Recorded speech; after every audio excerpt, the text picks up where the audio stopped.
দু একজন YouTuber Facebooker এরা হচ্ছে দেশপ্রেমিক, দেশের বাইরে থেকে এরা আপনার দেশ স্বাধীন করে ফেলেছে। এই ল অ্যান্ড অর্ডার এটা তো এখনো মব জাস্টিস দিয়ে চলছে অনেক ক্ষেত্রেই। সেনাপ্রধান কেন বলছেন যে এই সমস্ত মব জাস্টিস চলতে দেওয়া যাবে না? আমরা নির্বাচনের কথা বলছি, উনিও নির্বাচনের কথা বলছে। এটা তো দোষের কিছু না। অযথা সেনাবাহিনীকে আপনার আরেকটা মুখোমুখি অবস্থানে দাঁড় করিয়ে একটা জনগণের মাঝে বিভ্রান্তি তৈরি করার তো কোনো মানে নাই।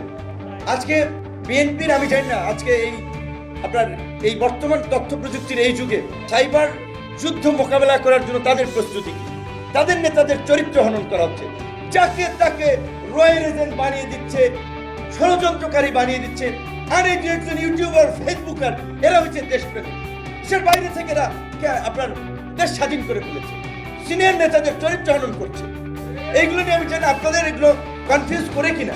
তো এইভাবে যদি মানুষের মাঝে বিভ্রান্তি তৈরি করে তাহলে তো মানুষ বিভ্রান্তিতে পড়বে।